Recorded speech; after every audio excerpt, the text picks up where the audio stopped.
एक गांव में एक किसान मदन मोहन रहता था। वो बेहद गरीब था और उसके परिवार में उसकी पत्नी और 2 बच्चे थे।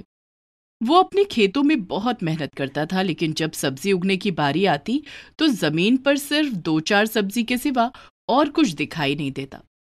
मदन मोहन इस बात से बहुत परेशान हो चुका था, क्योंकि वो जानता था कि ये वही खेत है जिससे उसने बहुत अच्छी खेती की है।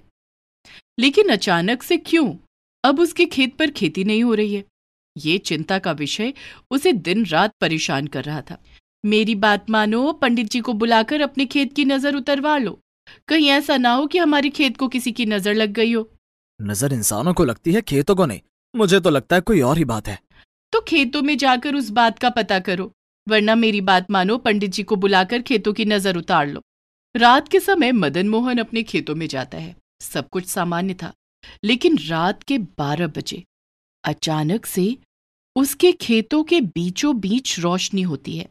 ये देखकर वो हैरान हो जाता है और एक पेड़ के पीछे छुपकर देखने लगता है। तभी वो देखता है कि वहां पर बड़े बड़े से मोटे 4 टमाटर बैठे हुए हैं और वो इंसानी भाषा में बात कर रहे हैं।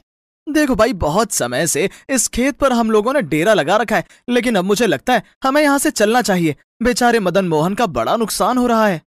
हाँ, नुकसान तो हमारी वजह से हो गया है, लेकिन कोई बात नहीं, हम उसकी भरपाई भी कर देंगे।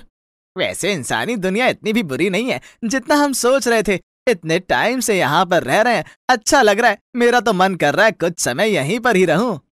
तो ठीक है, ये यहाँ रह लेगा, हम तीनों चलते हैं। और वैसे भी हमें मदन मोहन के नुकसान की भरपाई करनी है, तो ये यहीं पर रह लेगा। तीसरा टमाटर यह सुनकर बड़ा खुश हो जाता है, क्योंकि उसे इंसानी दुनिया बहुत अच्छी लग रही थी। बाकी के 3 टमाटर उसे छोड़कर चले जाते हैं। तभी वो तीसरा टमाटर पेड़ के पीछे छिपे हुए मदन मोहन को देख लेता है। मैं जानता हूँ तुम वहां पेड़ के पीछे छुपे हुए हो। बाहर निकल आओ, मैं तुम्हें बताता हूँ। मुझे माफ करना, मुझे तुम्हारी बात सुनने का भी शौक नहीं था। वो तो बस मैं देखने आया था कि मेरे खेतों में आजकल ऐसा क्या है कि सब्जी नहीं लग रही।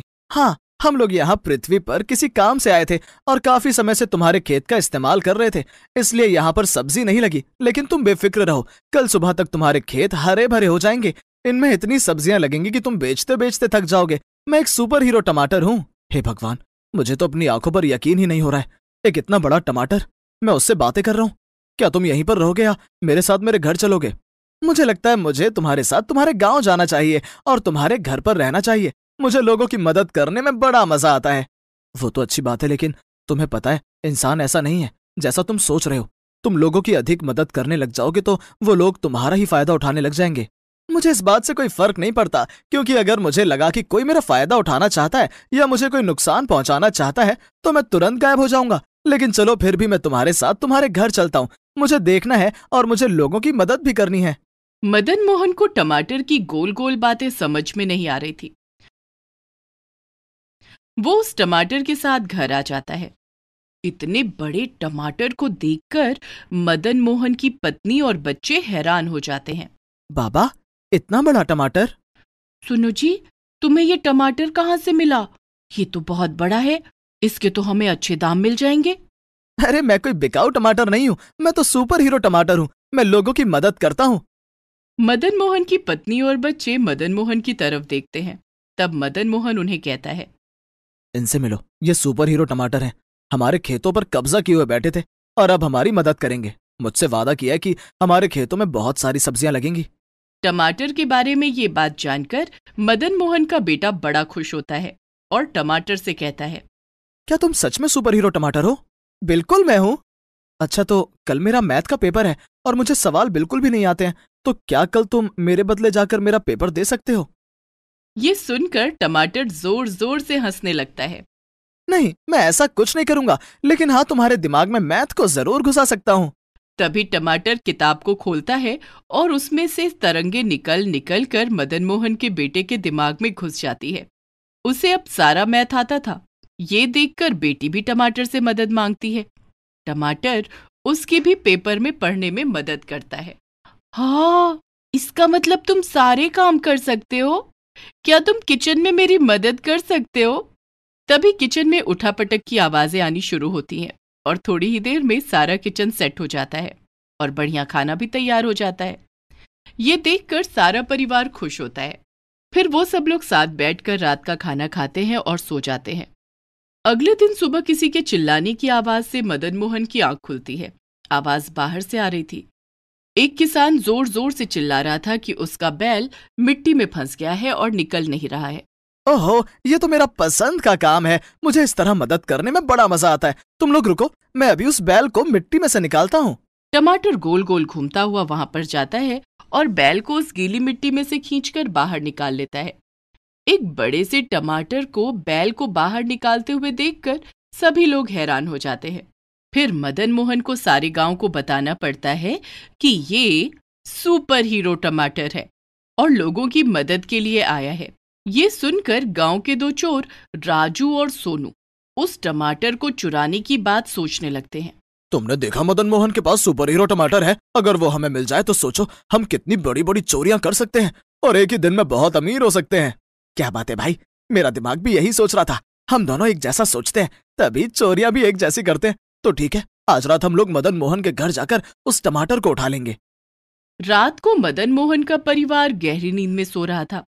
टमाटर भी एक बड़ी सी चारपाई पर आंखें बंद कर लेटा हुआ था कि तभी उसे आहट सुनाई देती है और वो देखता है कि पीछे वाले दरवाजे से दो आदमी अंदर आ रहे हैं। लगता है ये लोग यहाँ पर चोरी करने के इरादे से आए हैं, लेकिन क्या चुराना चाहते हैं? तभी वो दोनों टमाटर के पास आ जाते हैं और टमाटर को उठाने लगते हैं। टमाटर समझ जाता है कि वो उसे चोरी करने आए हैं और वो अपने वजन को इतना भारी बना लेता है कि उन दोनों चोरों से वो उठता ही नहीं है। लगता है तुम दोनों थक गए हो। क्या मैं तुम्हारी थोड़ी मदद करूं? हम तो तुम्हें चुराने आए थे। अब तुम हमारी मदद क्या करोगे?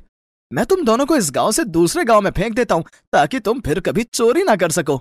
ये सुनकर वो दोनों शोर मचाकर वहां से भागने लगते हैं। मदन मोहन का परिवार भी उठ जाता है। वो देखते हैं कि राजू और सोनू चोरी करने के लिए आए हैं। तब टमाटर उन दोनों को गोल गोल घुमाकर गांव से बाहर फेंक देता है। देखा, मैंने कहा था ना, लोग बाग तुम्हें ही उठाने के लिए आ जाएंगे। तुम मेरी चिंता बिल्कुल मत करो, आराम से सो। कल तुम्हारे खेतों में बहुत सारी सब्जियां लगने वाली हैं। तुम्हें बाजार में उन्हें बेचने भी जाना है। अगले दिन सुबह मदन मोहन अपने खेतों में जाता है तो खुश हो जाता है। उसका पूरा खेत सब्जियों से भरा हुआ था। इतनी सारी सब्जियां तो मैंने अपनी जिंदगी में भी नहीं देखी हैं। अब तुम मेरी मदद करो। इतनी सारी सब्जी मंडी तक कैसे जाएगी? अभी देखो। और देखते ही देखते सारी सब्जियां खेतों से टूट जाती हैं। सुपर हीरो टमाटर एक बड़ा सा ट्रक बन जाता है और उसके ऊपर बैठकर मदन मोहन मंडी पहुंच जाता है। सारी सब्जियां बेचकर वो अच्छे दाम ले लेता है और उधर वहां मंडी में एक बड़े से टमाटर को ट्रक के रूप में देखकर सब लोग हैरान हो जाते हैं। फिर वो टमाटर गोल गोल घूमकर एक बड़ा टमाटर बन जाता है। सभी लोग हैरान थे। सभी टमाटर के साथ फोटो खिंचवाने के लिए भीड़ इकट्ठी कर लेते हैं। सुपर हीरो टमाटर भी सबके साथ फोटो खिंचवा कर इतरा रहा था। ये देखकर मदन मोहन को बड़ी जलन हो रही थी। क्यों रे मदन मोहन, तू बड़ा जल रहा था जब सब लोग मेरे साथ फोटो खिंचवा रहे थे। क्या तुझे अच्छा नहीं लगा कि मैं इतना फेमस हो गया हूँ? मुझे तो बहुत खुशी होती है। सब लोग मेरी तरफ ऐसे देखते हैं जैसे मेरे पास कोई बहुत बड़ा खजाना हो। लेकिन तुम इस तरह फोटो खिंचवाकर फेमस होना चाहते हो और देख लेना तुम्हारे साथ में कुछ बुरा होने वाला है। तुम हमेशा बुरा ही क्यों सोचते रहते हो? कभी कुछ अच्छा भी सोच लिया करो। कि तभी वहां पर बड़ी बड़ी गाड़ियां आ जाती हैं। उनमें से बहुत से साइंटिस्ट नीचे उतरकर टमाटर को पकड़ने के लिए आते हैं। देखा मेरे दोस्त, मेरे को इसी बात का डर था। अब ये तुम्हें पकड़कर ले जाएंगे और तुम्हारे ऊपर एक्सपेरिमेंट करेंगे। और मैंने भी तुमसे कहा था जब ऐसा होगा तो मैं किसी भी पल गायब हो जाऊंगा। मदन मोहन, मैं तुमसे फिर मिलने के लिए आऊंगा। अभी मैं चलता हूँ। ऐसा कहकर सुपर हीरो टमाटर वहां से गोल गोल घूमकर गायब हो जाता है। जितने भी साइंटिस्ट आते हैं वो अपना माथा पकड़कर बैठ जाते हैं और खाली हाथ वापस चले जाते हैं। मदन मोहन घर आता है तो सबको बताता है कि सुपर हीरो अपने घर चला गया है। ये सुनकर उसका सारा परिवार बड़ा दुखी होता है। लेकिन मदन मोहन खुश था क्योंकि वो जानता था किसी न किसी दिन टमाटर को नुकसान होगा। इसलिए सुपर हीरो का अपने घर पर रहना ही ज्यादा अच्छा है।